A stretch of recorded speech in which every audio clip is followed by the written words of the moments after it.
First things first, I always want to let you guys know how much I actually do appreciate this time that we share. I want to thank you for being here and let you know that this is officially Soup City Sins Season 6, Episode 4, That, but the really great.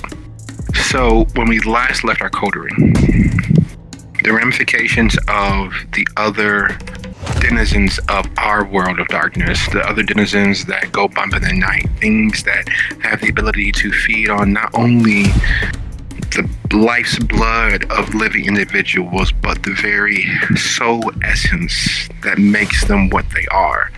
Dizzy found evidence as to what befell her crew. She found Valkyrie hung upon a meat hook, staked, desiccated, yet still able to provide liquid sustenance to the Yin Kuei, who were clearly feeding on her, what was left of her, and who had set a supernatural trap so that their product, so that their very precious chi battery that Valkyrie had become would not be able to be absconded with.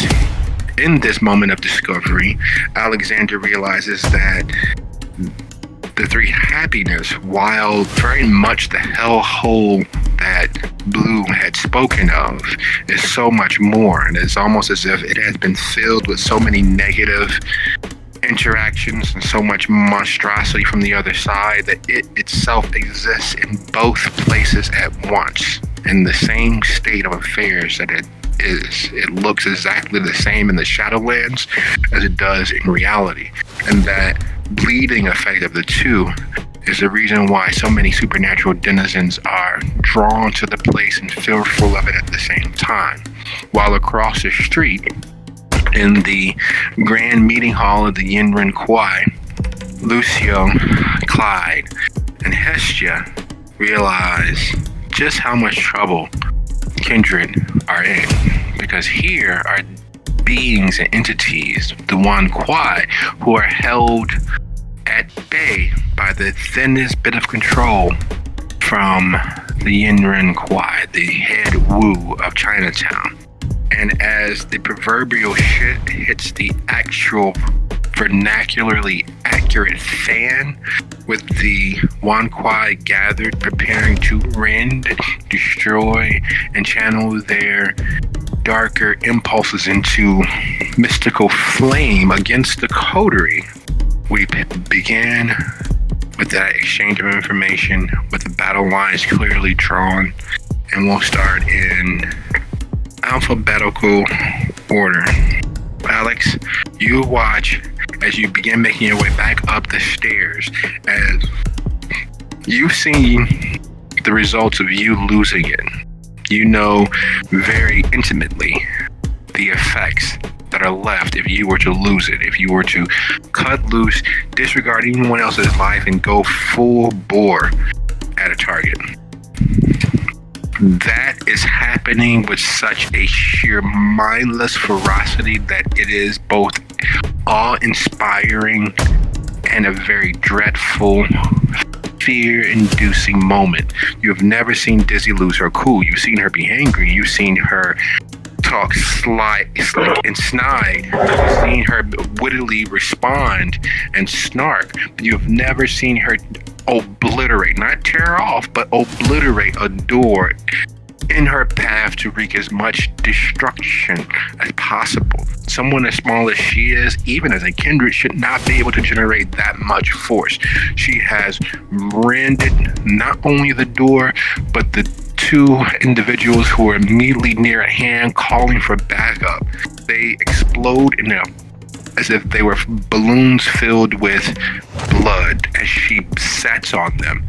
There's gore and remnants splattering the hall, making it a little slicker, but not slick enough to stop the onslaught of sheer numbers that are pouring down the hall towards her. Wow, so she's just, killing the fuck out of everybody.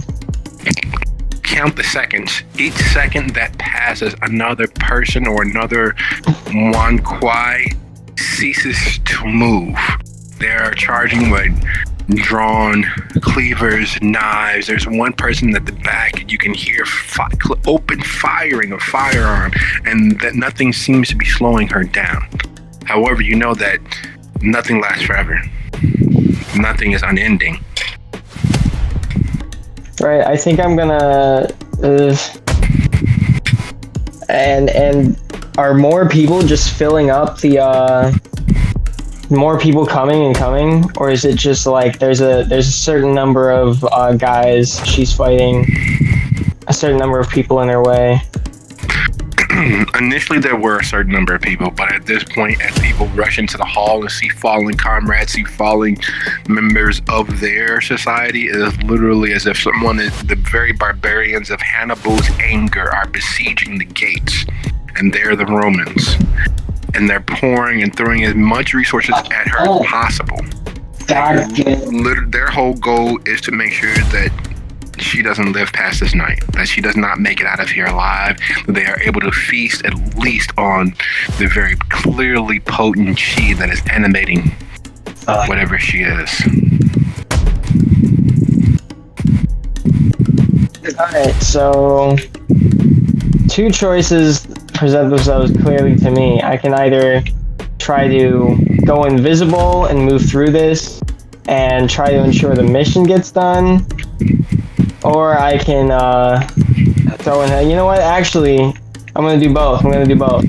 So I'm going to go on my phone real quick and send pictures of the runes and the corpses to Hestia and Lucio, and then I'm gonna put my phone away. I'm gonna rush into the fray to try to help Dizzy not get killed by these monsters. I am there.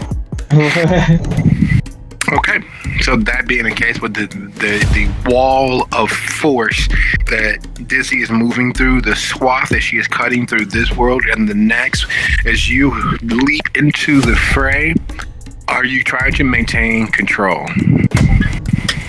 Yeah, I don't intend on frenzying. I'm not gonna try to kill anybody. I'm just gonna try to neutralize and maybe see what it takes to neutralize these Yin Kuei, if that's what I'm fighting. Because I'm not actually sure how their bodies work. Do they go into torpor or something akin to that if I smash their face into a wall, or do they, fall unconscious if they lose breath or blood going to their brain like a normal human? Well, one way to find out, would you be so kind to go ahead and roll strength plus brawl? Your target number is 5.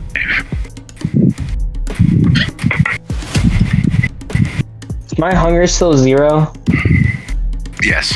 You haven't used any ability or failed anything as of yet.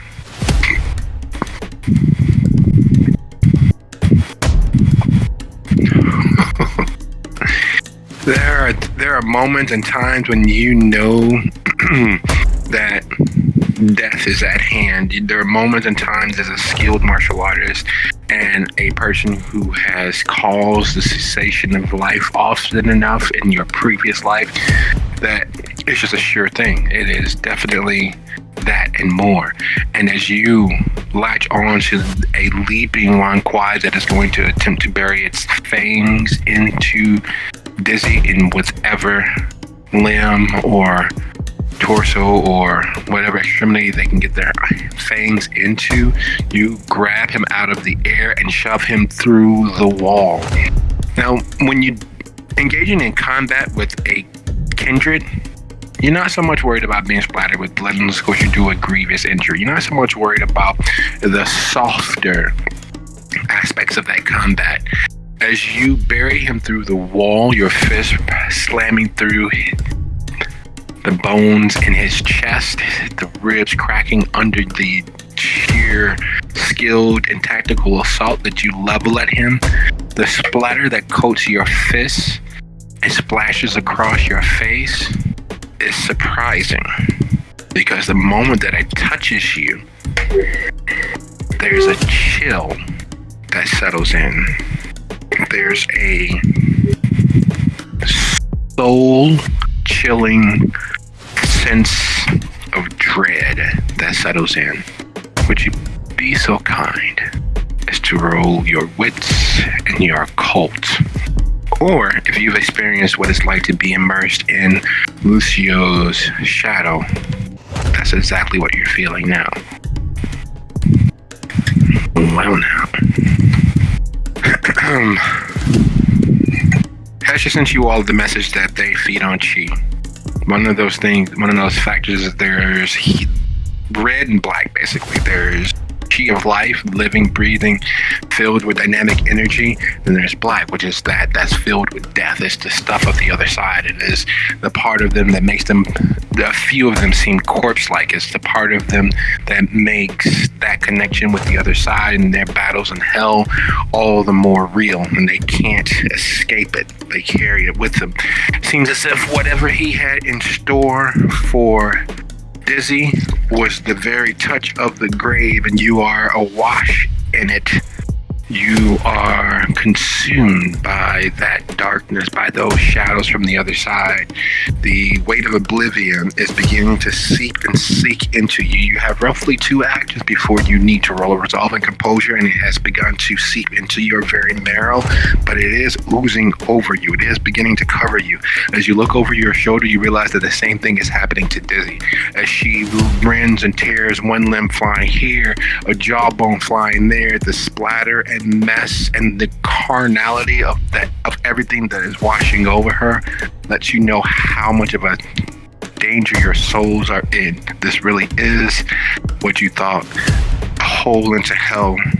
This really is what you feared, a place that, much like in the memoriam, where you were not in this world but merely touching it. And while you consider those options, sliding right along, Clyde, the situation is hell. You all are outnumbered, outgunned.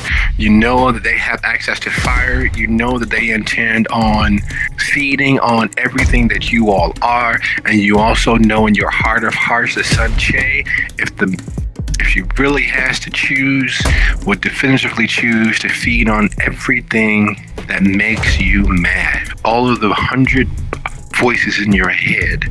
So even though she's taking up a defensive position between you and them, you know that it is only a matter of time. And as Lucio goes intangibly shadow, what is it that you choose to do?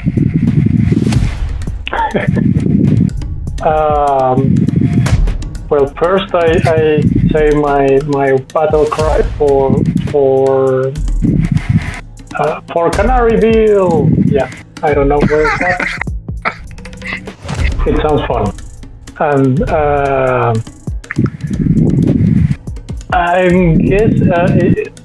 I'm guessing I'm gonna try to find a wall and hug it, and then try to mind control people that comes near me, because I cannot do almost anything else.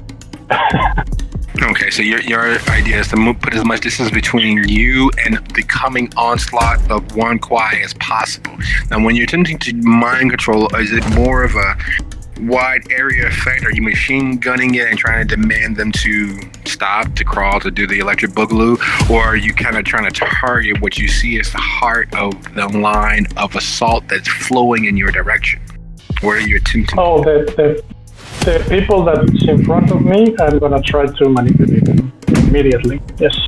Then try to find out wall, and let's see what happens after that.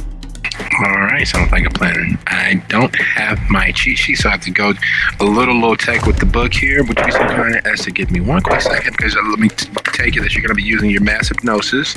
And are you going to be doing mesmerize or compel? Or Let me check exactly what I have. I have mesmerize. Yes. It's manipulation and dominate. Okay. And then I just pay one extra blood point for doing mass manipulation. All right. Well, in that case, go ahead and make those 2 rouse checks, and then go ahead and roll your manipulation and dominate. Their intelligence and resolve gives you a grand total of 6, with the 3 elder Wan Kuei at the head of the table requiring a 7 or better. So you know what your target numbers are. I'm gonna rouse my manipulation. Okay. That's the first failure. Why do you say it like that? The first failure? We want successes. You got this. Alright, now second roll for mesmerize. That's second failure. And third roll for mass manipulation. 3 failures. Okay. I'm at hunger 4, just for you. Yeah, that is not the best of situations. There's sometimes when, fate will choose to have its way with us. And this is one of those moments. The reality that you are faced with beings who have no problem and have every compunctions to feed on you, both standing with you and against you, has caused a little bit of performance anxiety. And as you reach out and seek for another mind to connect with, to abate the rush of bodies. Sorry. No worries. And seek to make a connection with the rush of bodies, there is a wall of force that reaches from you and begins to snap eyes and gazes and attentions. What is it that you were attempting to say? I'm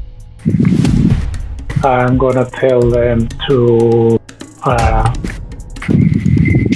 gonna tell them to go to Canary Village. All right. Wow. Canary Village is the thing, yeah. Sorry. As you back away and touch the wall, You need- reach out and send a matter of force directly at them as the gaze is snapping your direction and the free-flowing hungry saliva that clings to their fangs and flies spitting from their mouth.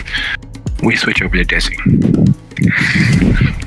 Dizzy, there have been moments when your anger has gotten close to the surface. There have been moments when you've had to suppress your beast. There have been moments when you knew that it was a detriment to anything that you hope to obtain in the future. And as such, it has typically, while not been always an enemy, always a thorn in your side, something that you kept a careful, tight lid on. Watching as Valkyrie returned to the dust of her human creation, as she ashed in your arms triggered, she put you and your beast on the same side of the equation. And having given yourself over to its non-stop, incessant whispering, there's a blur of motion before you, and that is the door exploding as you kick your way back inside. The 2 Wan Kuei rushing you. What is your action? To kill everything, I guess. So, rending, tearing. Are you bothering to attempt to drain them of their vitae?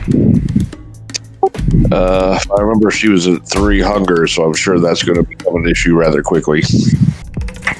All right, so we need 2 rolls from you. 1 being your strength and brawl, the second being your resolve and composure. Your target number for your strength and brawl is 3.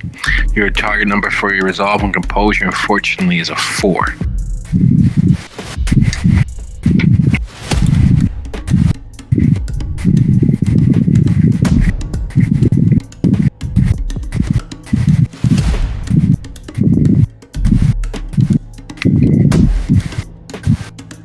All right, that's 2 on the first one. Okay.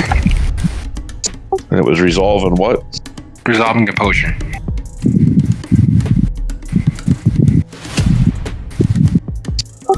3 on the second. As the blood pumps, as your vitae is roused to its righteous fury, and the world blurs away into a haze of pain. The pain that is strumming and thrumming through you from watching your closest semblance of a family dissipate into nothingness causes the world to blur. Causes the world to shift on its axis.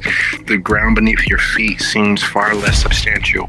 The touch of coolness that washes over you seems far more chilling. Blood's supposed to be hot, and your beast is even a little curious as to why that's not the case, and begins drinking and guzzling as it tears and rends.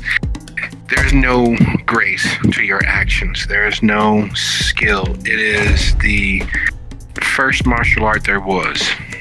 Visiting pain for pain's sake until there's nothing else to cause pain to. One limb goes flying past you, the blood splattering across your cheek, causing it to feel as if you've taken an ice bath, but even that is not cool or cold enough to stop you from moving forward. The hall quickly fills, and down it you see a firearm leveled in your general direction. It's only once the bullet tears through your shoulder you realize that they actually can aim, or don't care who they hit. There's a blurred motion to your left as suddenly Alexander is there.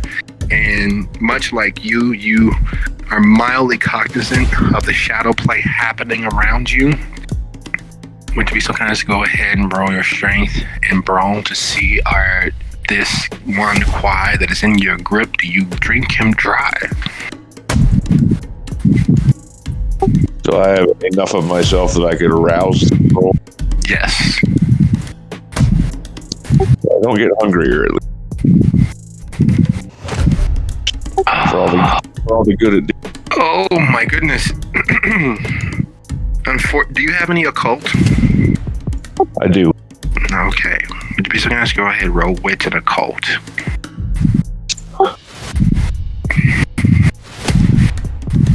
There are places that you don't go. There are things that you don't do.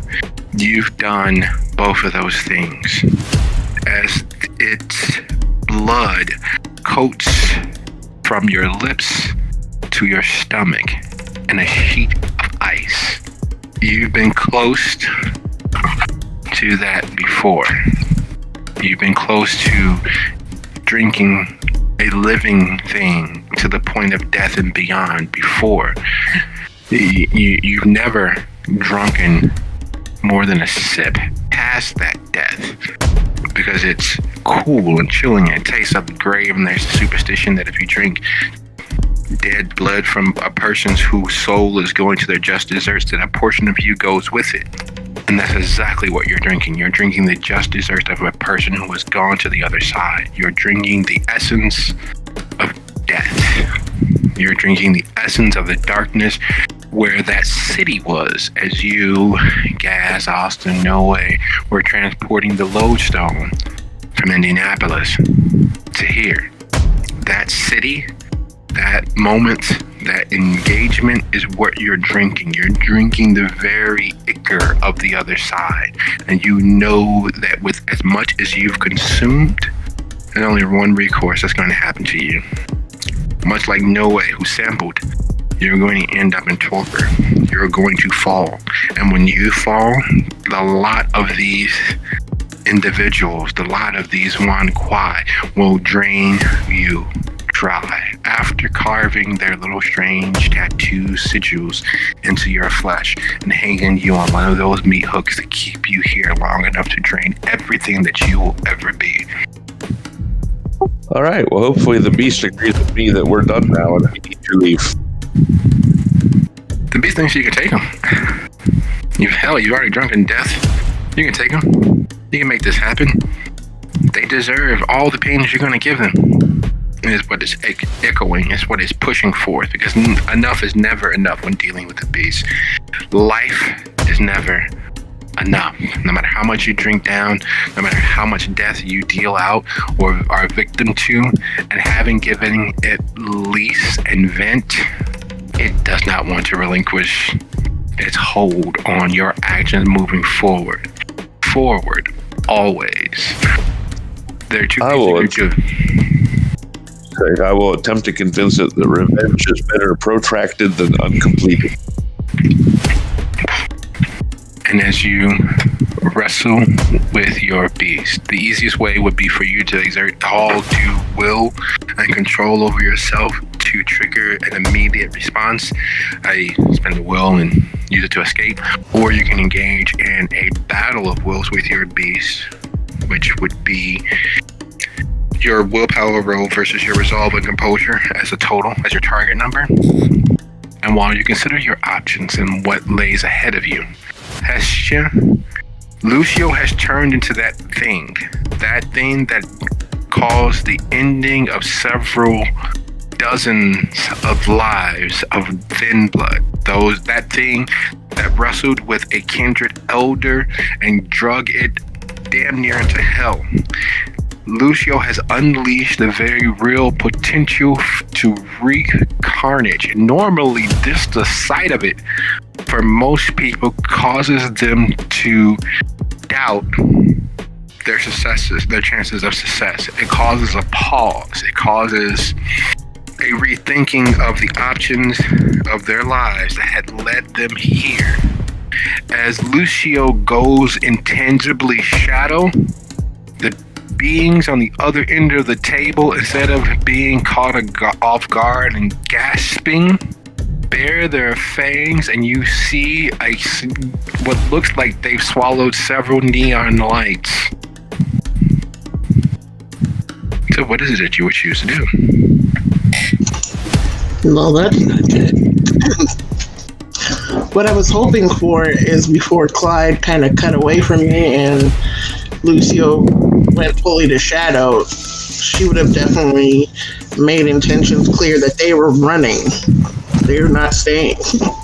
So as she kind of comes to her feet, once the guy and the others come down to their level, she definitely makes sure to let them know, run, door.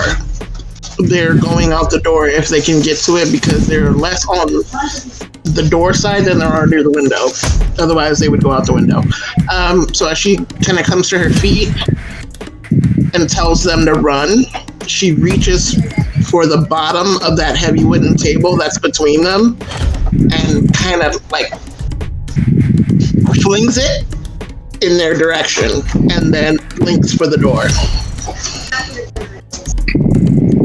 Okay. Which means to kind of go ahead and roll your strength and melee.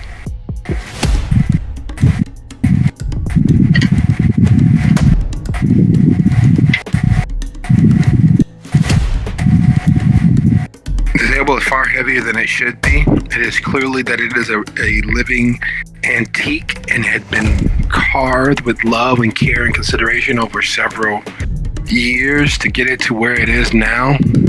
And as Hestia, who is stronger than she seems, throws her back into it to heft, it tilts over and she's moving towards the door. I need to pause right there as you all are in the same area as to what Clyde was attempting to do. Lucio, having turned into shadow, having crossed the two worlds into one being and become your tank that you are, what's your first action upon hearing Hestia say, run, door? And hearing vaguely out of the background, you're hearing Clyde say, run to Canaryville. So between hearing that, but also hearing the beast rising up a little bit as his hunger grows, Lucio is going to try and cover their escape, to be the one to fight off the oncoming assailants as the other two make their escape, and once they're safe, he'll make his own escape. Okay, do you check to see who's made it to a door or where Clyde is? Yes. Okay. Glancing back over your shoulder, you see Hestia in the door. You see Clyde with his hands up in front of him saying, run to Canaryville. And then you hear what sounds like a herd of water buffaloes, a mass so large and so huge that individual hooves have blended into the sound of the whole. As you see out of the peripheral of your vision, several dozen of the one Kuei on the balcony leaping over, those who had not made it down the stairs, leaping towards the window. There's a crash of glass, and Sanche is bowled over in their mass exodus from this place. I mean, So I'm gonna try and activate Arms of Ahriman and try and grab and throw them back with as many of them as possible, as I'm also making my way to the door.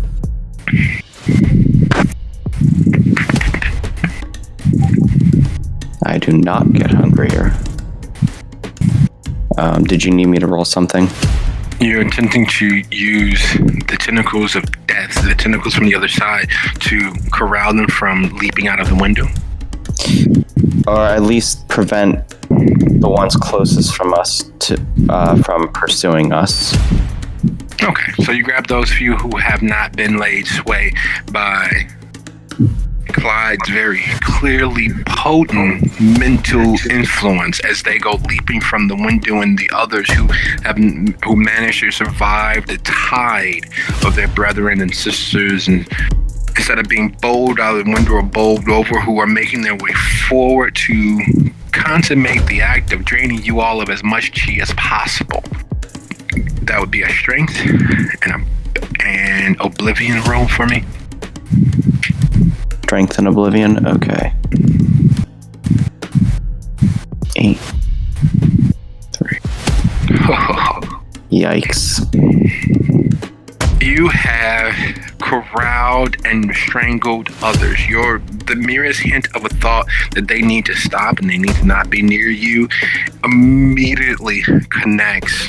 You have 3, 4 more tendrils are growing and lashing out like whips, trying to capture those who are getting closer. And it's only as your tendrils of the oblivion wrap around their throats or pin them to the ground that you realize that they're not trying to stop you from running.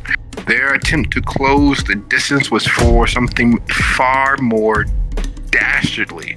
As you glance at these struggling, flailing, almost alive, and you know that they're almost alive because the touch of your tendrils causes their skin to freeze, and the cries of pain, as much as you try to remain human and you try to remain humane, causes a small chuckle from somewhere deep inside you.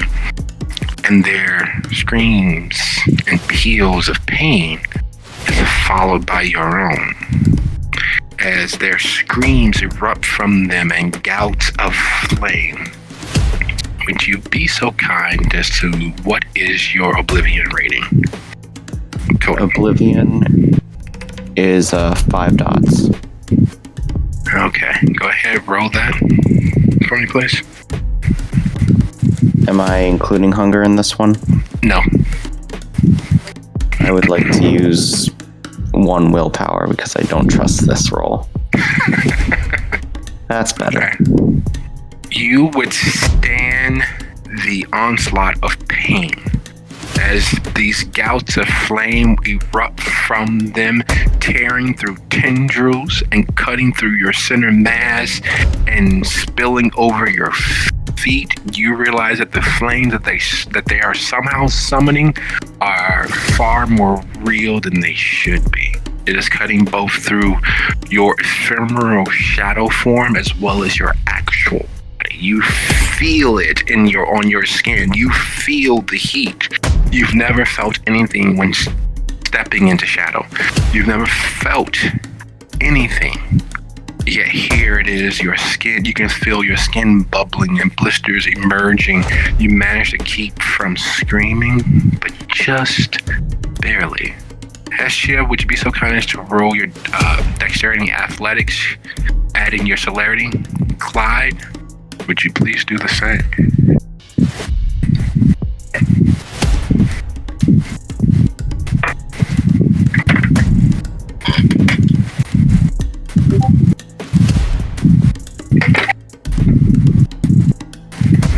You have never been more thankful for the grace of Hermes' kiss than you are now as the flames that erupt from those nearest you all, which is not saying much because they're still roughly about 30, 25 feet away from you all. But as they yell and scream, the gouts of flamethrower-like flame that exits them, which has all these strange, wondrous colors. You have a nice glowing near white, you have a blue, you have a very, very light orange erupting and mixing and tangling. It would be a beautiful view if you were not the victim that was attempted to be flambéed. Clyde, would you be so kind as to mark off one aggravated? Unless, of course, you have fortitude. We can attempt to keep that from happening. Of the roughly visibly. Sorry, I forgot I was muted. No, I don't have. Okay, so that unfortunately is one aggravated. You missed the goal by one. The target number was 3. So you're going to take that one, unfortunately, to the chest as you watch as Lucio's shadow begins to be cut apart through the yells and screams of these one Kuei. And Hestia suddenly gone with the table upturned, stopping the others from getting any closer. A few of the gouts of flame hit your area. Sanche, who's been bowled over and knocked down, has been brushed by the touch of the flame, but luckily, unluckily for her, and the being bowled over, she's farther from you. And the situation is getting more precarious because you know that those who remain are the stronger willed of these one Kuei. They withstood the shotgun blast to the face that was your mental assault. They have every intention of attaining their vengeance in advance. These are those that you, in looking into the future, saw as dragons, those who have the ability to spit flame. Your vision is very much coming true. What are you going to do? And everyone's phone goes off right now. And while you all think of your next actions and what you guys are going to do, swinging back across the street toward the 3 happiness, Alex, remember you had 2 actions. What are you going to do? Knowing what you know, knowing that what you are awash in and what is coating you and what is tearing through Dizzy, what is it that you're going to do?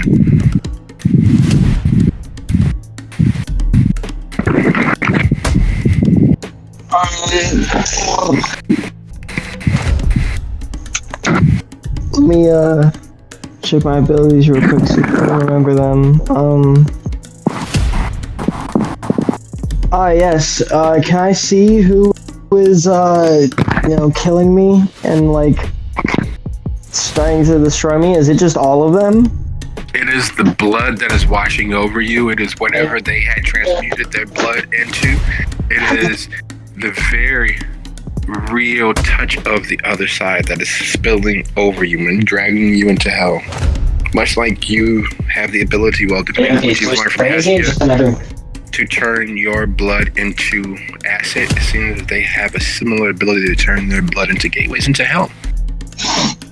Okay, well, I actually think I'm gonna blink to a sort of safe distance. So I just mean like out of punching distance to a place where I would hope they couldn't just in 1 second punch me. So I'm gonna blink a little bit ways away and see if just moving really fast makes all the blood fly off of me. Okay, so your first action is to blink toward the door, to blink towards escape behind it, and away from Dizzy.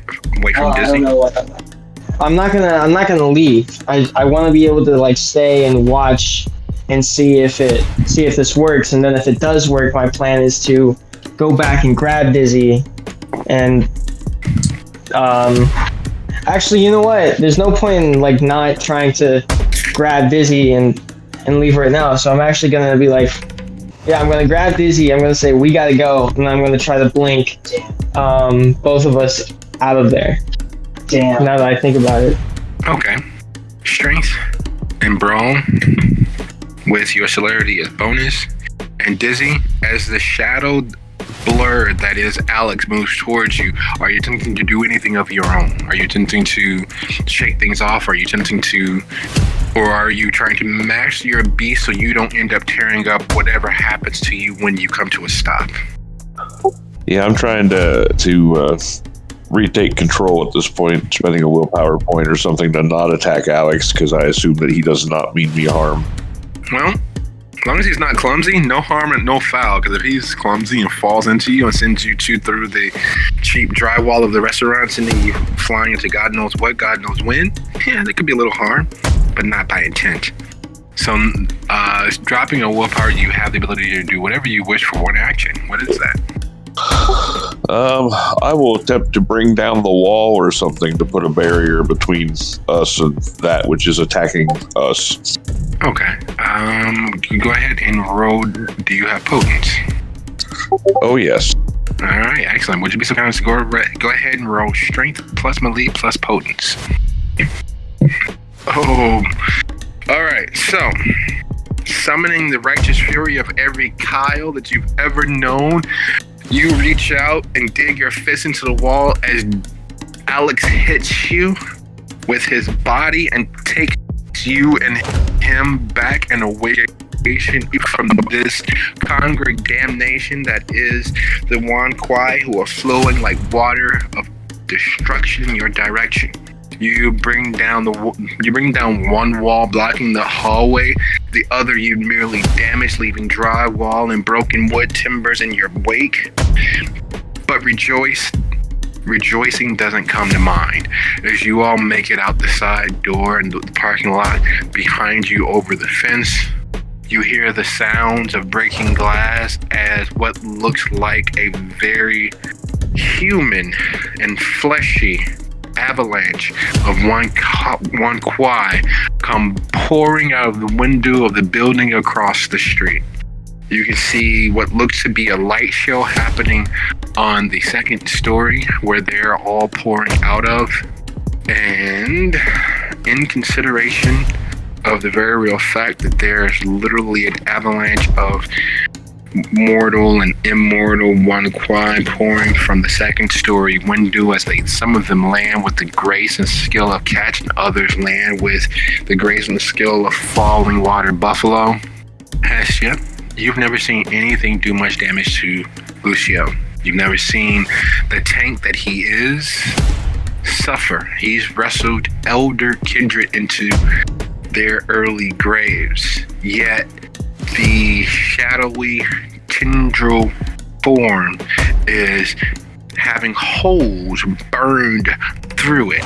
And while there's no scream of pain because his voice is a whisper in this form, there is clearly the contortions of what might be his face visible in the shadowy mass as it swims and attempts to navigate itself back together from the gouts of flame tearing through it.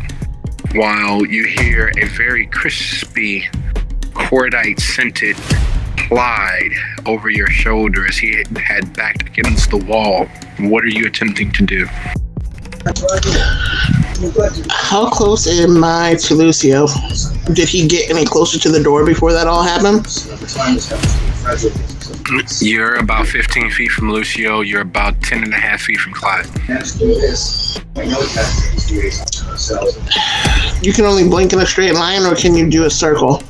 You can do straight lines.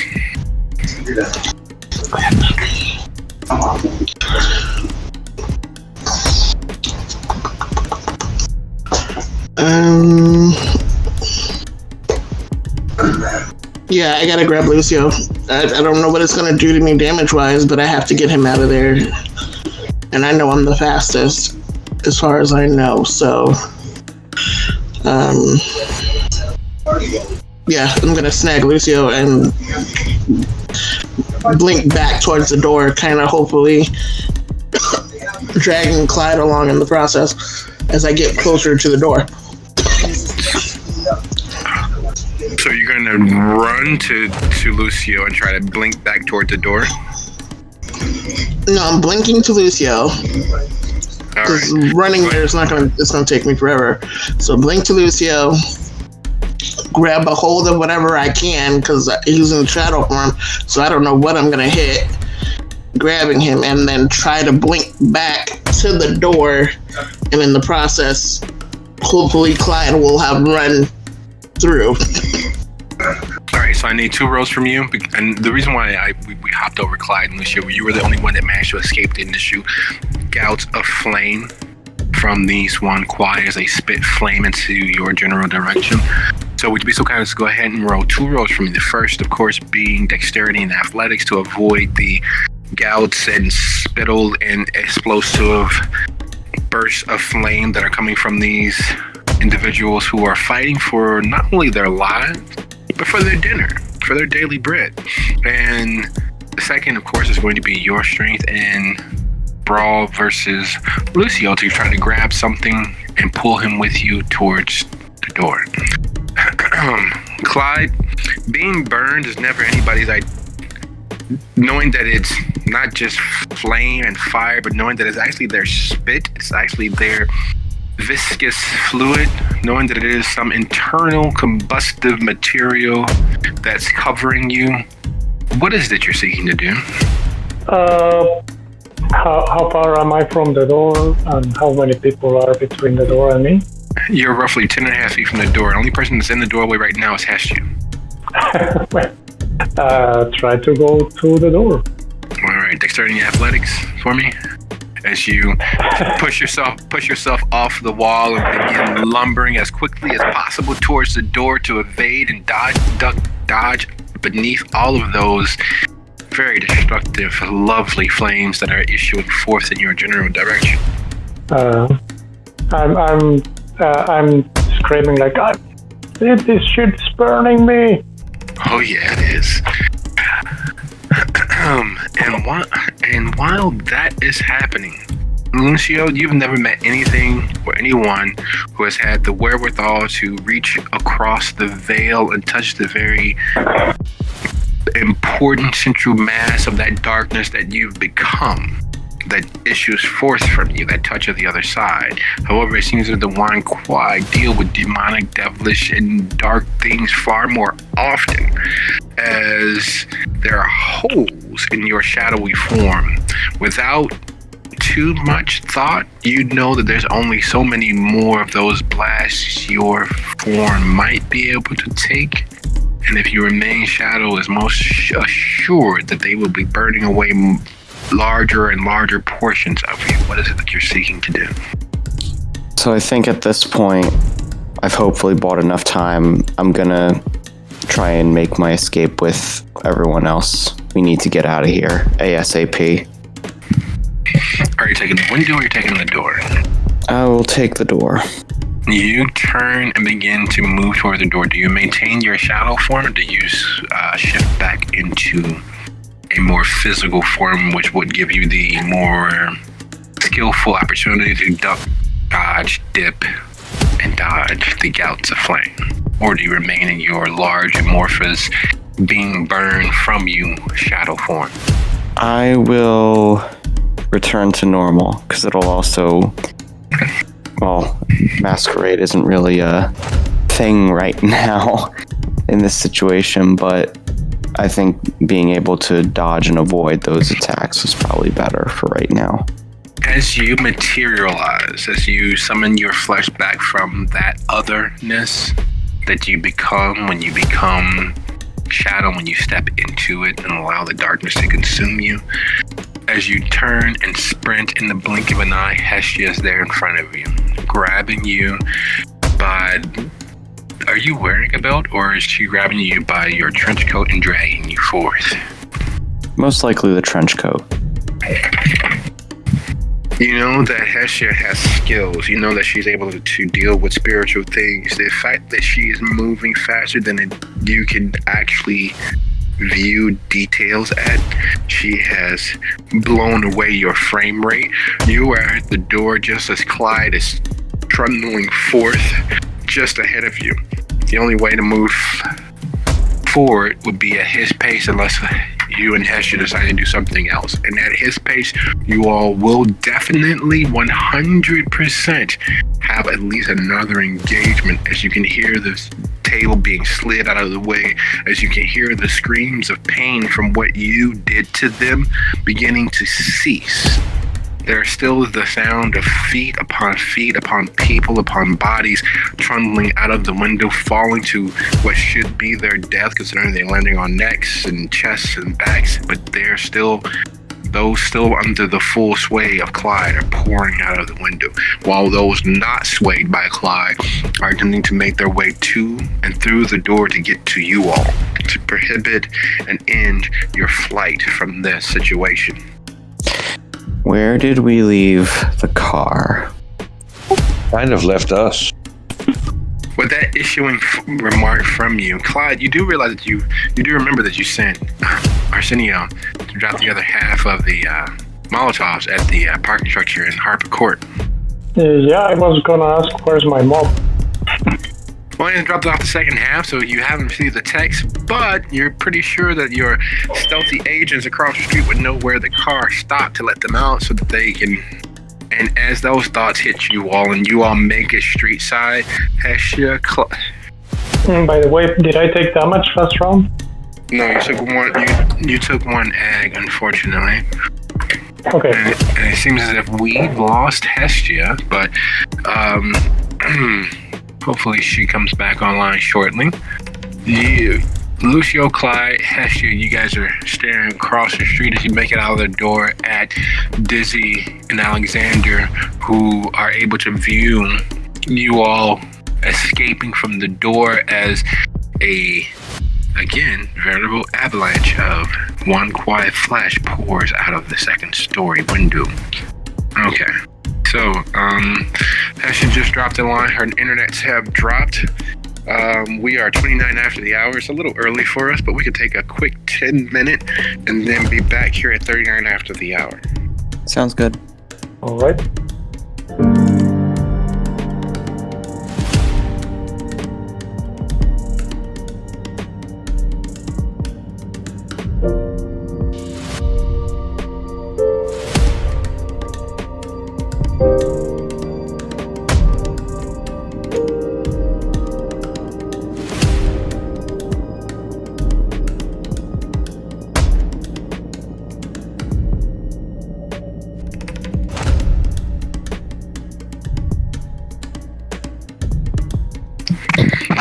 All right, peoples, who's back? Here. Present. Excellent. Yes. All right. So I am going to have to take a seat for this. There's a lot of things that are about to happen. When we last left, we're waiting on Alex and Hestia. No, I'm here. I never left, remember? Because I got my break early when everything went down. All right, sounds like a plan. Yeah, I'm here. Nice. Excellent. So, quick status update for where we are right at this second with our coterie. Both halves of our coterie are across the street from each other. Hestia, Lucio, and Clyde are just literally about 20 feet south from the explosion and avalanche of one Kuei pouring out of that second floor.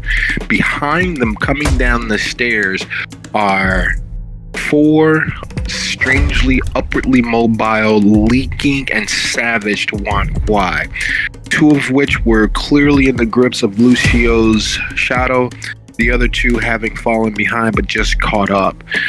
They have all been damaged by the trampling of the one Kuei who were pouring out past them through the window, and whatever Sanche was attempting to do, which actually affected them, plus the potent, very real, visceral fear that coming face to face with Lucio's other form caused, with them each summoning their demon their demon chi forward, causing their visages to twist and snarl and turn into a mass of veins and just demonically, repulsively cancerous flesh. That's what's coming down the steps behind Hestia, Lucio, and Clyde, while you all are concentrating on escape and hearing them so close. Across the street is pinned between the 3 happiness and the very thin chain link fence is Alexander and Dizzy, who have brought down a portion of the building in front of them, but the viscous, blood-like, chi-filled vitae of the Wan Kuei covering portions of them has begun to freeze and break off and savage their bodies, where the blood splattered and where the damage from the Wan Kuei reached them, the gunshot in Dizzy's shoulder, and the horrible touch of her beast still riding her, though a shadow of its former intensity, with Alexander having never really experienced much pain outside of what he experienced at the hands of the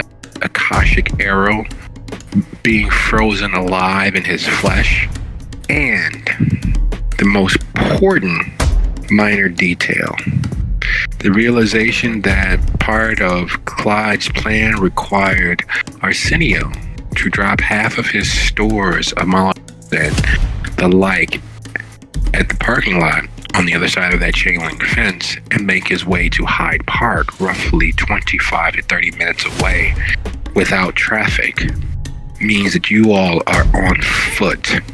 You're not in the heart of Chinatown, so getting outside of the territory, getting farther enough away where it would be a huge issue isn't unfeasible. It's a tenable position, but wounded and injured as you all are, Clyde being charred, Lucio dealing with the fact that they were literally burning away portions of him, his shadow self, Dizzy and Alexander injured by the touch of the darkness from the other side, plus the gunshot, plus the fact that there are still angry, hungry Wan Kuei finding other means of exit from the three happiness. There are several decisions you all need to make. You all have to act on whatever those decisions are. And we dive back in with, as those decisions weigh and what you guys are going to do, hanging in the air, the realities of killing willfully, of ending beings' lives who seek nothing more than what you all seek, to feed and continue existing. Kind of strikes a chord with you, Lucio, because you've done exactly the same thing to protect what you hold dear. You've gone to such extremes as to be a different person than who you were little less than a year ago. And it's all hitting you now. Good God, what a time for this to happen. Starting to feel like maybe I was being a little too harsh to the wrong people. Might want to save some of that aggression for these fellas chasing us. There is definitively that. So what is the plan? What are you guys doing? We need to run. I say we make it to the red line. It's right there.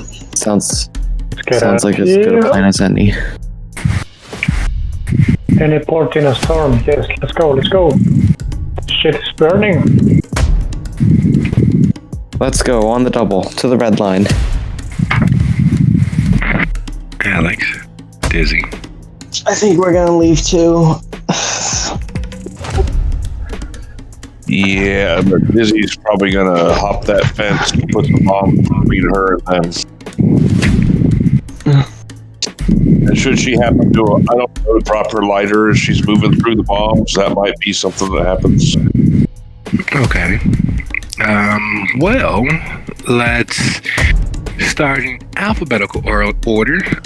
Target number is 4 at this point. Alex, would you be so kind as to go ahead and roll your dexterity and athletics as you take off towards the red line to meet your other half of your coterie as you see them begin dashing in that direction? Would any celerity powers be relevant here, like Cat's Grace, anything like that? No, but just a natural speed that it typically adds. You can go ahead and add your dice and celerity to your pool. Same for you, Diz, the total dexterity and athletics, but you're going to split your pool or take it your celerity dice and use for your secondary action of tossing your lighter where you saw Arsenio leave the bulk of Molotovs. I'm down to willpower, but that's only 2. Okay. And your lighter toss? That was just going to be my celerity dice, right? Yep. All right. Clyde, you're taking off towards the red line with everyone else. Would you be so kind as to roll your dexterity and athletics pretty much all the way across the board? That's our die pool that we're using, dexterity and athletics, just to navigate your way away. Unless, of course, you're going to do something else. Are you going to stop, stand, and fight? Or are you going to... I'm gonna try to find a dark corner and just obfuscate because my dexterity athletics is very, very bad. Okay. Well, that being the case... Hunger 5. Oh, no. Alright, so... Diz, Alexander, you guys are across the street, so you clearly see, instead of Clyde running directly towards the train station, he makes a right past the store and begins heading south down Wentworth. You're not exactly sure why, but you know that he's not joining the crew. Hestia, Lucio, would you be so kind as to roll your dexterity and athletics? And if you are attempting to keep track of anyone, you notice that across the street, watching Alexander move as if he was born for the run game, he looks like a prime time tight end or running back as he weaves through the people moving across the sidewalk and is making his way nearly to the train before anyone even thinks about it. He's probably going to beat you all there. Dizzy, however, there is a small bit of speed inherent, and you all hear, before you see the bright plume of flame erupt, the explosive popping of glass bottles, one after the other. And if you're only doing one thing, Hess, go ahead and add your celerity die. There we go. Okay. So, in the pell-mell dash towards the red line, you all lose sight of Clyde. In that lost sight is the explosive response of fate lending a horrible, horrible hand. Dizzy is literally 2 steps ahead of the one Kuei on their tail as they've spent their ability tapping into the other side, using their demon chi, tapping into their life in hell, and speeding towards her and Alexander as the Molotovs go off, washing the area in flame. As the sky is temporarily lit in a bright orange plume of death and destruction, as car alarms begin wailing and rattling, the sound of the train is nothing more than a faint whisper of freedom fleeing. Clyde, would you be so kind as to roll your 1/3 of your humanity and your willpower? So rounded up or down? Down. Down. Alright. Do I add my hunger? Yes. Current willpower or permanent willpower? Unspent willpower. Let me check. You can use your full willpower score, but it will become aggravated damage. No, don't worry. I was just checking because he has lots of willpower. Oh no! All right. Oh, sorry. I wrote 7 hunger. I cannot be at 7 hunger. It's just 5. He had the munchies. I do have 5. No one in the history of vampirism has ever been as hungry as Clyde. Well, it was Kane and then me. I'm not sure Kane has ever been that hungry, but go ahead and give it another roll so we can see where you actually are. So if you just take the first two from hunger, it's still the same result, basically. Okay. All right. I'm okay with that. It's all right. So to simplify, everyone who rolled less than 4, the difference between your roll and 4 is the amount of damage that you take from either the shrapnel damage or the one Kuei having caught up to you and besetting you with all intent of harm. So you guys can mark those actually off as superficial at this point. And while that's happening, is you. Hey, sorry, my connection broke up for a bit. Can you tell me what happened again? Yeah, the difference between the target number of 4 and your results with your dexterity athletics roll is the amount of damage that you'll be taking. At this point, it's just superficial. And just for you to mark those off as the one Kuei either body tackle you to the ground and begin trying to get their fangs into you, or the explosion has caused shrapnel damage to be sent flying in your direction. Unfortunately, as Hestia makes it to the train station, as Alex makes it to the train station, you all hear the screams and cries of a city awash in a terrorist attack. You hear despair erupt as those one Kuei who beset Clyde as he peeled off, going south over Wentworth, sat on him, and the beast that he is tore free.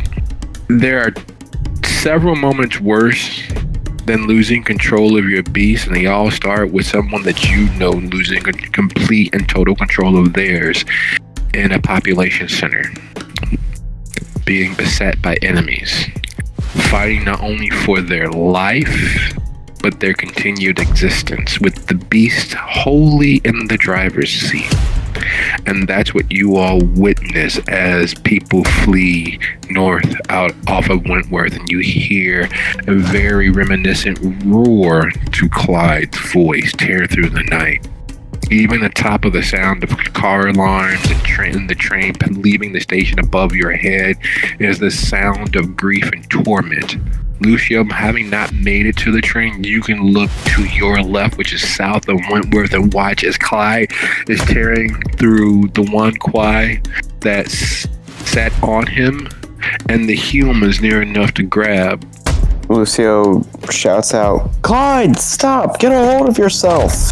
You've seen scarier faces. They're usually your own. But this is definitely near the top 10 worst faces you've seen.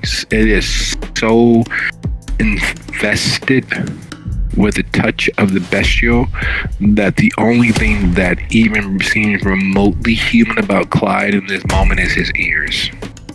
His well-kept beard, suddenly far more scraggly. The dead set eyes, which seem to stare with all the malevolent glint of your shadow form. His fingers curled and gnarled into claws as he rends and tears and fights as the one Kuei cling to him as if he was Jim Brown heading for a touchdown. Their bites and claws seeming to have no effect. The human in his grip exsanguinating before he has a chance to drain them dry. He is a whirling dervish of destruction with one goal, and that's the blood that is spilling all around him. And at 5 hunger, just so that you guys are aware, being as hungry as he is, any damage that he takes will defensively send him into torpor. So, everyone with the situation ahead of you being pinned and having the night sky erupt in flame and the sounds of despair erupting, what is your actions? Well, Clyde is in the middle of rampaging. Yes, he is. As much as Lucio knows that the best thing to do right now for his own safety is to run, he can't leave someone behind. So he's going to try and save Clyde. And at this distance, the best thing he can think of to help before closing the distance is to take out his gun and try and shoot the rampaging Wan Kuei near him. All right. Well, that being the case, with all the stress and torment in the environment around you, instead of firing from the hip, which is going to require some force of concentration, would you go ahead and roll your resolve plus firearms? Hestia, Alexander, Dizzy, watching Lucio tear himself free from the Wan Kuei, who are all over him and attempting to drag him back to the three happiness. He fights free and draws his firearm, leveling down Wentworth. What are you all doing? So, wait, where am I exactly again? Because like I said, I did miss a little bit before because I didn't know connection had gone out. Have made it to the station. As you all make it into the red line station right there across the street from the catty corner from the three happiness, catty corner from the Yin Rin Kuei office building and store next to the three happiness. Clyde breaks south on Wentworth. Lucio is beset by Wan Kuei. Dizzy is wounded with shrapnel and the Wan Kuei who nearly set on her. And as all of that's happening, you hear the sounds of despair, screams, and panic erupting down that street as Clyde Beast roars into life. As Clyde Beast roars into life at a major city center, Lucio fights himself free of the Wan Kuei who had tackled him to the ground and had begun to try to get their fangs into him while dragging him back to three happiness.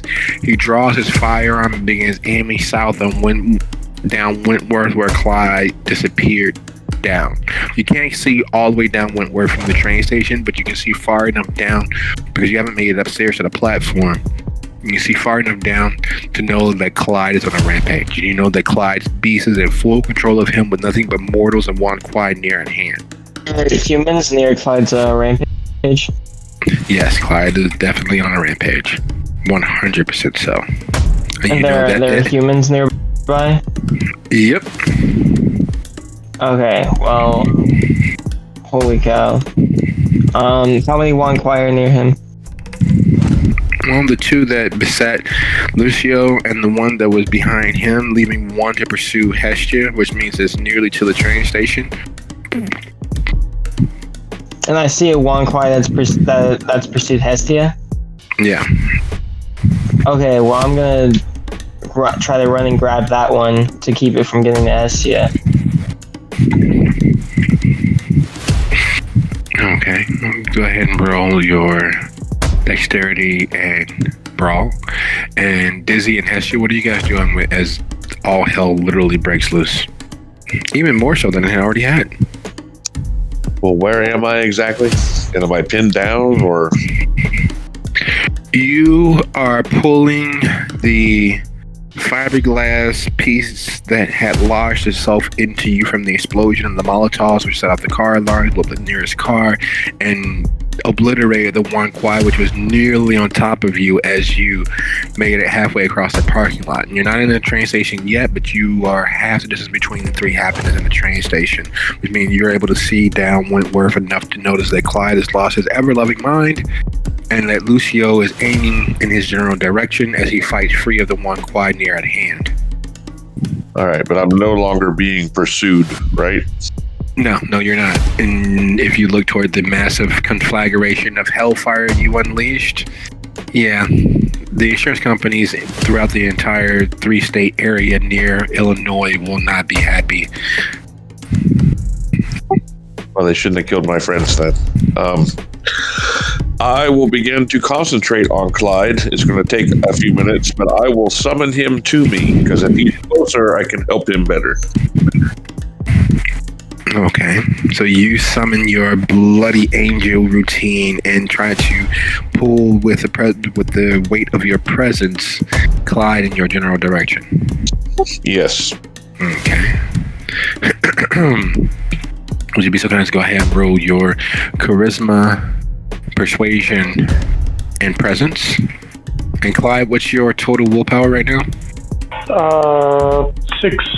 Okay. All right, and while that's happening, Hestia, what are you seeking to do as you see Alexander tear off back into the street behind you towards the one Kuei who was on your heels? You see Lucio aiming down Wentworth, that very big handgun of his leveled. You see Dizzy. It is an effort to not look at Dizzy and the conflagration of hell she unleashed in the parking lot directly next to the train station. And that flood of one Kuei still hasn't quite ended yet. You count it without even doing the math, just your natural inclination to count falling things. You count at least 35, 36 of them. And there's still one or two more leaping from that window. Okay. So the ones that are pouring out of the window, are they danger to us, or are they focused on something else? They're focused on something else. They land on necks and arms, and a few of them landing with cat-like grace, but then they immediately take off west over Cermak. Okay. They are going to Canaryville. I don't know where that is, but it sounds very cool. It is southwest of Chinatown, and no, it is not very cool at all. In fact, it is one of the most dangerous areas not completely Caucasian to be in at this hour of the evening, and it has nothing to do with the kindred. So she sees all this, stops dead in her tracks, turns around, and she's just like, I gave one order. One, and they can't even listen to that. Fuck. And then takes out her blade, runs it across her palm. She's raising Ball's Caress, and she's going to wade into the fray and try to take out, Wan Kuei that might, attack Lucio or whatever while he's trying to help Clyde. Alright. Well, taking a quick gander, does anyone have a higher willpower than 6? Total or currently? Total. I do. Okay. So, the radiant heat of Dizzy's aura as she summons some ineffable something that has made every celebrity since the very founding of the idea of a cause celebra to rise in esteem is a warm, massaging glow for you. For everyone else, with that sheer bombardment of ineffable otherness that she is radiating, she literally is a blood-soaked angel at this point. It is as if the hand of the celestial has come down and decided to play tiddlywinks for bottle caps. It's something you would never ever see, and would be ashamed to have been near it and not caught sight of it. It is a very distracting and pulling aura. You hear the sounds of cars braking. You hear the sounds of cars braking not quite fast enough, and you hear people falling as they struggle to get sight of her. And Clyde, even your beast in its stark ravening madness begins looking at Dizzy, snarling and attempting to grab Meals on the hoof as it is pulled preternaturally towards her. In doing so, however, it makes Lucio's shot somehow even easier for such a very skilled combatant, and hit the Wan Kuei, who was attempting to bury itself into your blood and divest you of every ounce of your being, ceases to be as its neck and lower jaw disappears in a puff of magical smoke from his very big, very powerful handgun. Lucio, having moved with purpose, tackles the Wan Kuei, which was nearest where Hestia would have been, and they go tumbling to the ground. The Wan Kuei, distracted by the bright glow of Dizzy's aura. And Hestia, I need you to go ahead and roll your dexterity and melee for me, please. And I get an extra one because the knife is a specialty for me. She's working with her blade.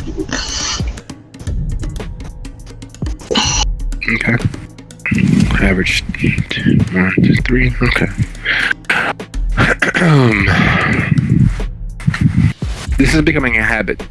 You guys don't bother to give voice to it, but this is very much becoming a habit for the shelter. The carnage left in your wake is the stuff of myths. You all make it a habit to do the undoable, to confound the impossible, to achieve the undreamt of, and to be the last one standing. As the one Kuei who have managed to keep themselves composed enough to attack, fall to nothingness, and people will remark on this night as to where they were when that poor, innocent, brilliant monster of an angelic vision stepped out of the flames in the parking lot next to the red line, and the hoary, bearded monster from hell tore its way through the Chinatown streets. The reality as to how many Wan Kuei have ceased to be, the reality as to how many moments of sheer carnage and destruction you all have wreaked is not a small thing for your conscience. Well, anyone's conscience except for Clyde's right now.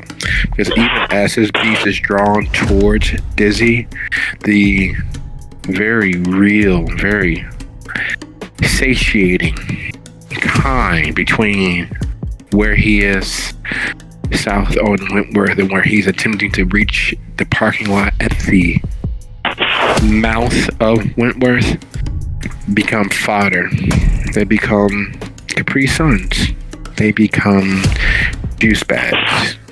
Now, even as hungry as he is, there is some conscience and some ability for Clyde to attempt to assuage himself as he grabs the family from the car ahead of him and begins drinking, his eyes still focused on Dizzy. There is an opportunity once he reaches 4 by drinking from mother and father 2 each that he can roll to save himself from going too far. Or are you going to give yourself completely over to the beast and drink your fill? No, Clyde supposedly doesn't go into frenzy. Supposedly because I think he's the character that has done more frenzies. Mostly hunger. I'm gonna try to rein the beast. Okay, that being the case, would you be so kind as to roll your resolve and composure, and your target number of successes is with you being at roughly that's going to be a 4. We at 4 hunger? No, you're at 2 hunger, but your goal for your resolve composure roll is going to be 4. Nope. Can I reroll with willpower? Unfortunately, no, not still in the grips of the beast. Okay. 3 successes. Dizzy, Lucio, Hestia, Alexander, as you all bring your enemies low and shine your light out into the world, you do realize as Clyde is making his way towards Dizzy, he has grabbed a family out of the car ahead of him that stopped to watch the irradiance that she is and is drinking them dry as each step ends more and more of their lives. There is no intention of stopping, and then you've all been in the grips of your beast and know what that's like. What are you all doing? How close am I to him at this point? 20 feet. He's moving towards you because he doesn't walk past you to get to Dizzy. I'm going to try... Okay, I'm going to try to run to him and pull him away from this carnage. And my intention after that is to use cloud memory on those mortals there who saw it, or the family specifically, so that they don't remember that someone just, or whatever ones are alive, don't remember someone just ate one of their family members. Okay. First things first is going to be a strength. Actually, just a strength contest. So both you and Clyde both roll your strength for me, please. And while that's happening, Dizzy, Hestia, Alex, are you guys doing anything as Lucio sets on Clyde to attempt to salvage some of the carnage? Dizzy's gonna lock eyes with Clyde and yell, "Clyde, no, stop. It's enough. Put him down."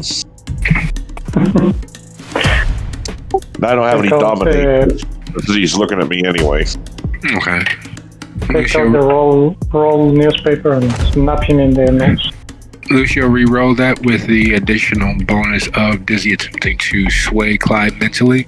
Clyde, go ahead and roll your strength for me, please. What bonus would I be adding? Yeah, just straight strength, Clyde. You re-roll your strength roll with a 1 die bonus. Well, there's no more Juan Clyde between me and Clyde. I'm gonna blink and try to help Lucio kill the family free. Alright, roll your strength roll. Or are you just assisting? Then go ahead and have Lucio re-roll with a 2 die benefit, a bonus. Yeah, he's probably stronger than me, so I'm just gonna assist him. So I'm re-rolling again? Yes, sir. But you get 2 extra dice. So a total of 5? Yes. I'm spending willpower on that. But Clyde rolled 1 success, so. Determined, just not with the skills necessary to make it happen. Your beast is ravenous, and it's a beast of surprise. It is the stalking predator versus a sheer strength predator. It is not definitely the king of the jungle. Maybe a rook or bishop, but not the king. At least not when it comes to sheer strength. And as your dinner, as your meal, as your satiation is pulled from you, Dizzy's less than subtle direct attempt to appeal to your better nature by ordering you, by dominating you with just the presence of her aura, combined with the very real physical push, pull, and struggle of Lucio and Hestia, leaves you without anything in your hands. The nearest thing at hand are kindred. Your beast knows this, and even though kindred vitae is far more potent than human blood, it is nowhere near as enjoyable, which gives you the opportunity to attempt another control, or you're going to allow your beast to have its way with you, because there are still more victims within reach as you get closer to Dizzy. No. Let's try to control this beast. Yeah. So resolve Yep. fortune. Yes, sir. Stalking closer to Dizzy, you manage to ignore the meal on the hoof that are the people in the car stopping to stare at the bleeding, bloody angel who emerged from the conflagration of flame, having fallen from the sky like a comet. As you get closer to Dizzy, reasoning returns to your gaze. That hunger which is ever present is within the safe controls of your reasoning. You want to sleep on your feet is what it feels like. But in the process of going to sleep on your feet, you've managed to drain enough of the blood near at hand to realize that you are injured, covered in blood, and in the middle of a Chicago street with cars all around you. Lucio and Hestia over your shoulder, holding humans that were your most recent victims. Juan Kuei lay dead in the street. And Clyde looks at his hands and then looks back at DC and to the fire behind him and all the devastation. And he has a horrified look on his face and says, I think the best thing is to get out of here. Yeah, let's try to get out. Yeah, we gotta go. Think about it later. Alexander, go ahead and roll 1/3 of your humanity and your willpower, your unspent willpower. Sorry? would you be so kind as to roll 1/3 of your humanity and your unspent willpower? Okay. Two things occur to you at the same time. Through your studies with Hestia, through your recent experiences with Vitae instead of blood, the fact that this Wan Kuei has been injured and had been coming for revenge, the sheer fact that you know that these monsters, just like the monsters that you are, can forgive but never forget, and that for all the damage that you all caused, an example needed to be made, a judgment needs to be settled, and the fact that his blood, unlike what you were awash in the three happiness, is not causing your skin to freeze as if it's being hit with the liquid nitrogen, and the fact that the blood that is flowing from him, while not as potent as full-bore, full-flavored diesel kindred Vitae, is far stronger than Dustborn Vitae. And that while it's not kindred Vitae in the normal sense of the word, it is still very, very potent. And a little reasoning leaves you. You stopped him from hurting one of your coterie members. Lucio exploded one in the middle of the street. The others are heading west over Cermak. And there's so much near kindred Vitae right beneath your fingertips.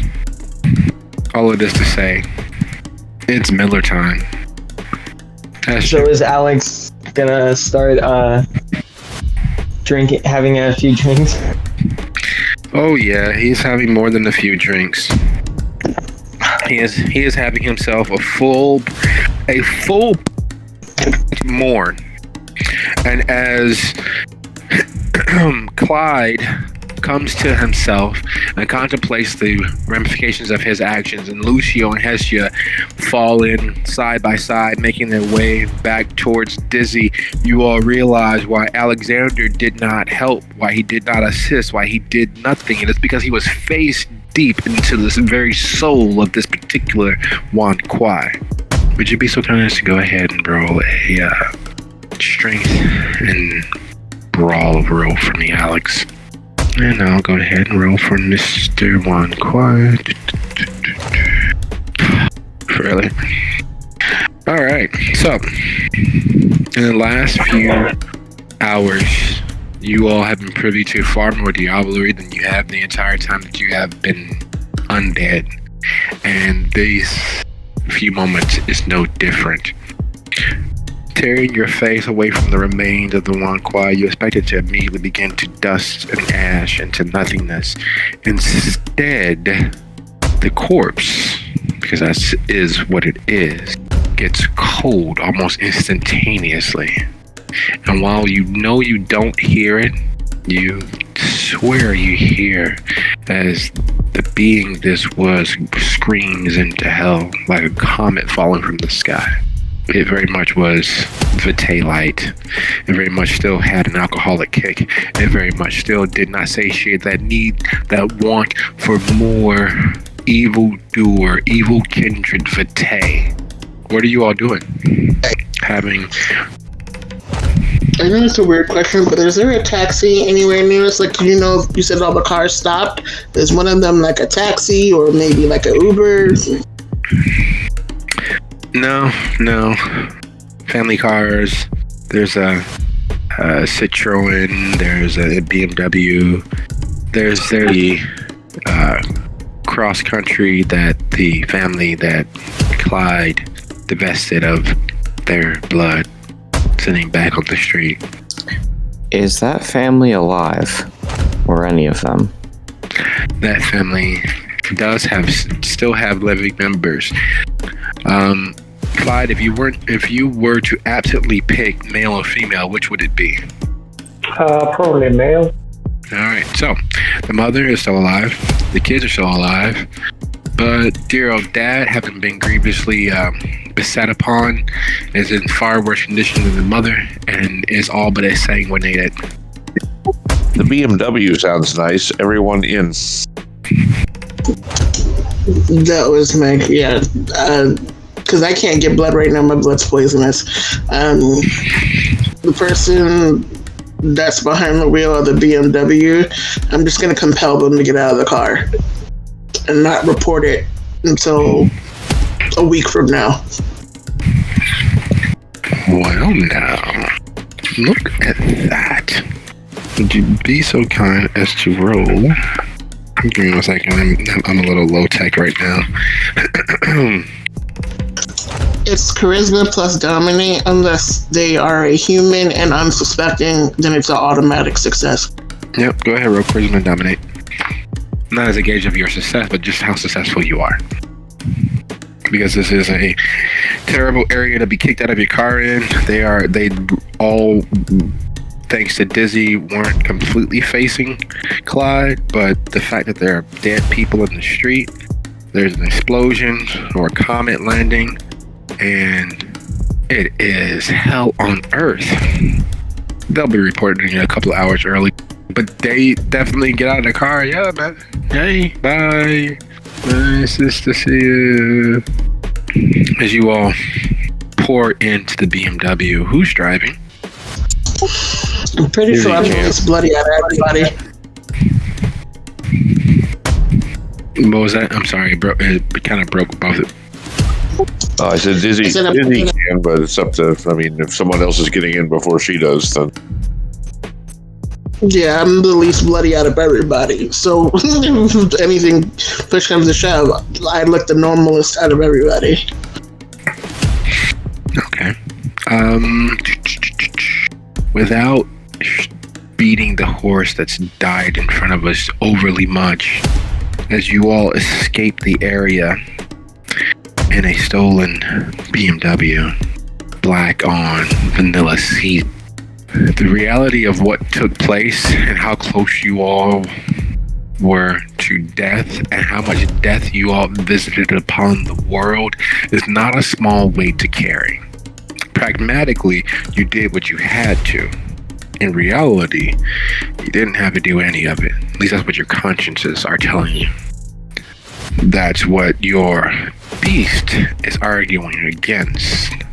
And that's what the petty, almost childlike rationalization that happens inside Hestia's head begins chortling about. Because in that outpouring and trampling herd of Wan Kuei, Sanche disappeared. She was launching an attack, but then the sheer weight of Wan Kuei bore her to the ground. She managed to not be thrown out of the window the first time, but God knows what happened to her in the ensuing melee and fracas. Because she initially did move to try to put herself between the Wan Kuei and you all. The Three Happiness, which is a hole into the other world, has had all of its alarms triggered. There was an all-points, all-out attack, and you guys managed to elude and evade them. And there was still loss of human life. And there were still several Wan Kuei who will never fight their way back out of hell. And you all know where their seat of power is. And the very real question as to how Valkyrie got there and why wasn't Laura Blakening. So with the very real habitual skirting of death and the causing of death, destruction, and leaving mayhem in your wake, what is everyone doing on the roughly 40-minute drive home? Well, Clyde is wringing his hands. He says, fuck, the prince is gonna come after me, and yeah, I think I'm caught either way. Which one is it? Is Jackson? Is it Jackson? Yeah, it's Prince Jackson. Yeah, Jackson doesn't like the press getting hold of us rampaging through the city, right? Fuck. We fucked up. Now, just I hate to be that guy, dude. Next time when you meet some cannibals, don't negotiate with them, and the element of surprise is always best. Yeah.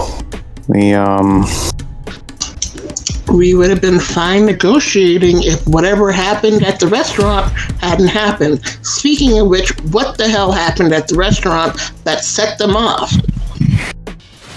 It was a setup. They never tried it. It was not in good conscience. They wanted to eat me, or they wanted to eat you, or they want to eat all of us. You know, they make sushi with vampires. No, that's not it. There was something else. Oh no! I saw them. They just wanted blood or flesh or whatever they do with us. I saw them before they came after us. And then it was that guy with the text message. That was the final drop. Maybe they were waiting for something. That's what I'm saying. Something set them off. They were willing to talk, and so whatever was dealing with on that phone call set them off. So what set them off? And I'm looking into the rearview mirror back at the people that were in the restaurant and trying to get them to tell me what happened. In the process of that, I remember that my phone went off while we were about to run, so I checked that as well. Dizzy's just kind of staring out the window. The pictures that Alexander sent are of Kindred with what appears to be slightly metallic yet wooden meat hooks hanging through their center mass, with these strange sigils and carved tattoos into their flesh. One of the pictures is of them reaching towards him, clearly because he was the one who took the picture, because it's from Alex's phone. So it very much looks as if the Kindred that they were feeding on weren't quite dead and were reaching towards Alexander. And his text that things were going wrong in the restaurant doesn't help with that idea. While Alex was momentarily distracted by Fly's remark about sushi out of vampires, he snaps out of it early enough to hear Hestia's question and responds, "The one Kuei seemed to me to be experienced in magic. Dizzy seemed to recognize one of these hanging corpses and remove them from the hook. I didn't know that this would set off some sort of magical alarm, but it did. And Wan Kuai just flooded the room that we were in as she lifted her dead friend off of the hook." Did you get him? Did you get your people? Hesitating a moment, realizing she's being spoken to, she just kind of looks at you like, do you see my people? She doesn't say anything, but... I don't know, maybe they went their own way. I helped you get them. I helped you got them. Or at least give them peace. So what you're saying... Whatever they did to the area that they were hanging all the Kindred in was enchanted in a way that kept these Kindred materialized. So that when one is moved away from the area, they are apparently vaporized, no matter how old they are, it seems. Lucio is going to look around for where Blue went, because he was supposed to be with Alex and Dizzy, keeping them safe. That's a good. Can we pull over just for a minute? Are we far enough away to pull over safely? Most assuredly. Then I'm gonna do as she asks and pull over. How secluded an area are we in, first of all? You're not far from St. Christopher's Hospital, so not exactly, suburban, but definitely lower urban traffic. The first thing Dizzy will do is get out of the car. She'll lean against the car and throw up. She's got those pancakes in her system that she's got to get rid of. And it seems like an appropriate reaction at the moment. Mm-hmm. The next thing is if there is a nearby fire plug, she will open it so there's a spray of water so she can get all this blood off of her. That's a little more difficult, but still within very much the realm. It takes a little walking further down the block, but popping it isn't an issue. You got her dead after all. She makes sure to set her phone aside before she does that so she doesn't open it. But Anybody else need a bath while we're doing this? Well, considering that everyone looks like they've either been burned, stabbed, shot, or combination of the both, the fact that Clyde is actually very much in of blood and one quad vitae, as well as scorched.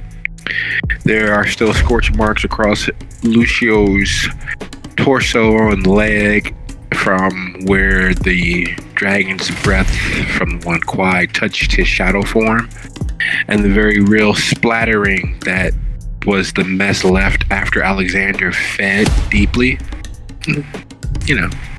Yeah, Clyde's gonna step on the water stream. Say, can you relieve it twice in one night? Well, it's like. And Alexander, Lucio really did raise the idea of what happened to Blue, who was with you all up until the trap was sprung, where escape was first and foremost on your mind. But as far as you are aware, ghosts and spirits don't have any bodies to escape from, to escape with. Do you think they got him? What do you mean? Like, big? Well, I know there are some vampires that can hurt the spirit wall. I will say Blue was supposed to conceal us, but he didn't seem to be very active, nor was he, obviously doing his job when the room was flooded with Wan Kuei, as they very clearly were coming after us, which means we were not concealed, which Blue was supposed to be handling. It's very possible that the area that we went in, however is affecting the kindred, might have done something to Blue as well. Neutralized him or snagged him in some sort of web. Huh. That's disconcerting. Looking at the $50, you realize that the building on the back of it that didn't match up with any physical, actual government building you've ever heard of or ever knew is not warm as it has always been thus far. It is not cold, signifying that he is further away. It is in fact just a coin. The token that was in Clyde's pocket is missing. It's gone. As he sprays himself with water, making sure that he has all of his things and all of his belongings, the token he received isn't there. Yeah, I think it got him. I mean, it wasn't half bad. Here, and let me slap him one time. So with thoughts of the fallout of tonight, in the course of less than 12 hours, the Shellter vanquished an army of bloodthirsty Dustborn. They assaulted the very castle and homestead fortress of the one Kuei of the city that no other kindred had been able to stand against. They had confirmed the one Kuei have managed to learn or always knew how to feed on the very magic of the kindred's vitae. They also caused a Molotov mushroom cloud to appear in Chinatown. They also ended the lives of at least one mortal. They have also caused a scene of near epic proportions that people will talk about into the future. They have done the unthinkable yet again and left carnage and destruction, both physical and spiritual, as well as emotional, in their wake.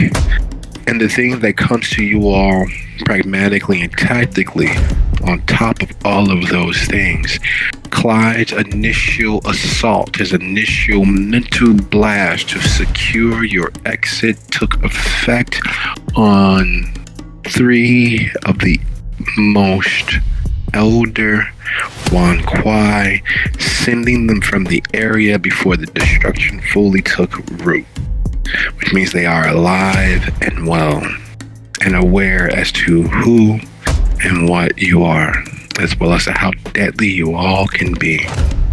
And as those thoughts settle in with the need to speak with Damien as to see how the Anarch meeting went and what are the ramifications of that settle into place, I want to thank you all for a lovely episode of the session.